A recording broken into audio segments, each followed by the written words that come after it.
गाजीपुर करंडा क्षेत्र के तुलसी सागर स्थित आस्था का केंद्र त्रिकालदर्शी अंतर्यामी शिवपूजन बाबा आश्रम के सचिव राजेश चौबे के हत्या की मकसद से सैकड़ों लोग लाठी डंडा लेकर हमला करने वाले थे कि चौकी इंचार्ज समेत कई थाने के फोर्स धमक गई। आइए आगे देखते हैं उनकी जुबानी खुद।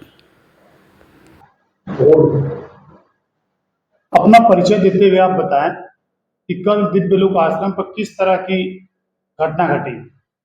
मैं सचिव दिव्यलोक आश्रम राजेश चौबे। कल नवरात्र का पहला दिन था और मैं गाजीपुर अपने आवास से माँ दुर्गा का पूजा करके आश्रम पे कलश स्थापना के लिए निकला।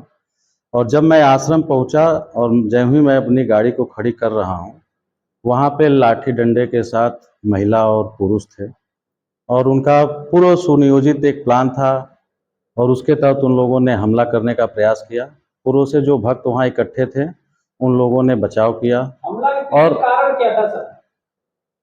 एक चोरी पिछले 12-14 महीने से आश्रम की इनोवा गाड़ी से हो रही थी। उसी चोरी के संदर्भ में पिछले रविवार को दीनापुर का एक लड़का पकड़ा गया, हिमांशु नाम का, और उसने अपने एक पुलिस के पूछताछ के दौरान उसने दीपक नाम एक और लड़के को बताया।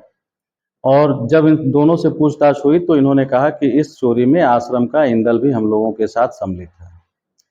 इस पे पुलिस ने अपना पूछताछ किया और गांव के लोगों ने बीच बचाव करके इस प्रकरण को इस बार लड़कों को माफ़ी देने की बात बड़े जोर शोर से कही और कही कि इस घटना की पुनरावृत्ति फिर नहीं होगी।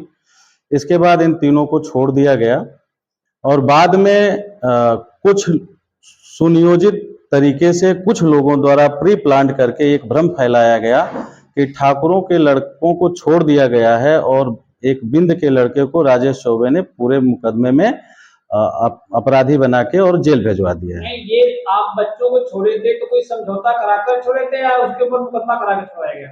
नहीं, गांव के लोग थे, चौकी इंचार्ज साहब थे, एक समझौता हुआ, उस पर सभी लोगों की सिग्नेचर हुई और उसके बाद सबको छोड़ा गया। समझौते के बाद छोड़ा गया? समझौते के बाद सबको छोड़ दिया। कैसे स्टार्ट हो गया? अब कुछ लोगों की पिछले कुछ सालों से अपनी कुछ योजनाएं रही हैं और ये प्रशासन का विषय है और हमने भी तहरीर दे दी है और जांच में मुझे पूरा भरोसा है कि जिस तरह कल प्रशासन के चौकी इंचार्ज और थाना अध्यक्ष महोदय और जिले की पुलिस ने आके मौके पे एक जो अप्रिय घटना घट सकती थी, हत्या हो सकती थी, कुछ भी हो सकता था, बलवा हो सकता था, क्योंकि भीड़ की आड़ में, महिलाओं की आड़ में, बच्चों की आड़ में कुछ लोग मेरी हत्या कराना चाहते थे। आश्रम को बर्बाद करने के लिए उनका ये सुनियोजित प्लान पहले भी। घटना के पीछे सबसे ज्यादा मुख्य भूमिका किसकी रही? इस घटना के विषय में सबसे ज्यादा मुख्य भूमिका एक सतेंद्र बिंद नाम का लड़का है और जब प्रशासन उससे पूछताछ करेगा तो इस पूरा रहस्य खुल जाएगा कि इसमें कौन कौन लोग शामिल हैं। आपको ऐसा अंदाजा पहले लग रहा था अंदेशा कि इतनी भीड़ हो सकती है, हमारे साथ ऐसे घटना घट सकती है? नहीं, मुझे तुलसी बिंद प्रधान दीनापुर ने फोन किया था रात में और उन्होंने कहा था कि 10-5 लोग, 2-4 लोग जाएं। यह वही लोग बताएंगे कि उन लोगों ने इस सुनियोजित तरीके से किए गए हमले में कहां से लोगों को इकट्ठा किया था, कौन से लगभग कितनी भीड़ रही? अब 700-800 लोगों से कम नहीं थे।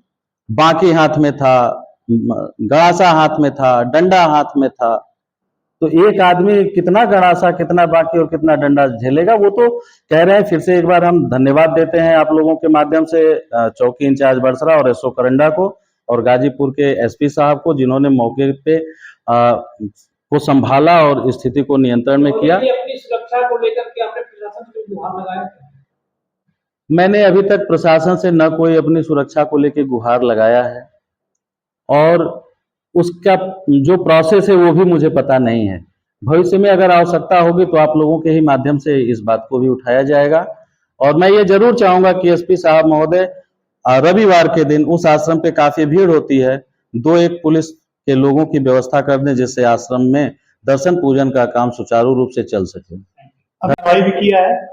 मैंने इस संदर्भ में एसओ करंडा को एक तहरीर दे रखी है क्योंकि यह घटना पूरे जिले को हिला देने वाली है। आस्था के नाम पे जो लोग जाके वहां माथा टेकते हैं उनका जो हृदय है वो कांप उठा है यह साधारण घटना नहीं है, इसकी जांच होनी चाहिए और जो दोषी हो उस पर कार्रवाई होनी चाहिए।